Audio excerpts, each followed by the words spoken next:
What's up, YouTube? Welcome to my channel. This is regarding DEF, the bypass level sensors. The last YouTube video that I put out there was on the analog DEF sensor with the potentiometer.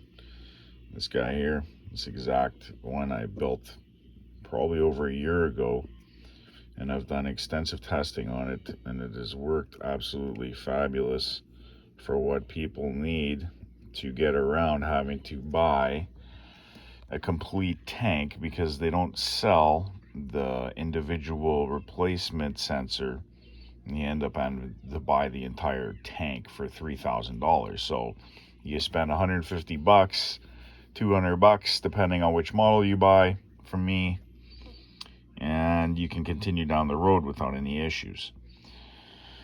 So I have a couple different options here that I'm showing. This one is the latest voltage drop analog sensor that I've devised. You have a meter here that tells you what your output voltage on the signal wire going back to the ECM. You have the two wires coming in from the engine harness, which would be positive and negative, and then the third wire is the signal wire outputting back to the ECM. So we'll go ahead and turn on my power supply here, and you can see it in action. I turned it on. So right now we're at 13.8 volts input, so it's simulating alternator voltage, and then the output on the signal wire is 2.23. So the rule of thumb is to put the voltage on the signal wire return to about half, and then half, what I mean by that is the ECM registers voltage between 0.5 of a volt or half a volt to 4.5, and that is the scale that the engineers use to determine what the level sensor is doing based on resistance. So we're simulating, well, we're actually not simulating, we're telling the ECM that the voltage is 2.23. Thus, being at 50% of that, it's going to show about 50% tank level. So I set them all up this way because some systems, they want, say, at 4.5 volts is full, and others 4.5 volts could be empty. So if we go in the middle of that spec, we're going to win every time, meaning the customer plugs this in without having to adjust anything or open this up. Just plug it into the truck and you're going to show 50% DEF level. Now, located in here is my small temp sensor, the green and brown wire, which would represent the bottom two pins here on this 5-pin weather pack connector.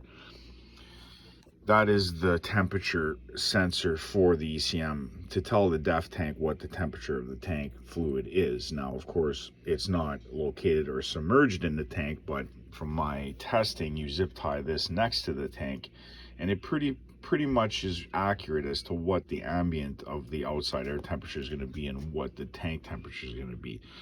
So I did some extensive research to determine exactly what the scale is for resistance, and I've been using this specific one for over a year, and I've had 0 returns from customers. I've sold quite a few of these, and some people with the knob style or the potentiometer, they're taken back by the simplicity of it, because basically all it is a potentiometer and that temp sensor in there, and that's all the ECM wants to see, and it works. So if you want to spend $3,000 and source out a new DEF tank and then spend the time to install it, because DEF is quite corrosive and all the bolts are going to shear and it's a pain in the ass, you can get by using this for the time being. I'm currently showing you a product that I have devised. I have tested it, but my next video will be of me hooking it up to a truck and testing it further, showing you guys with insight that it's functioning and that you could feel no stress when you're driving down the road and you install this to help you because your level sensor crapped out. So right now I'm showing you resistance change on the pod here. Just like the dial, this device will change the resistance to either increase or lower the signal voltage going to the engine module. So here I can turn it up and get the voltage to 2.5. 2.25 is basically in the middle, and like I said, that'll give you a 50% def level measurement on your gauge on your dash. And that's it.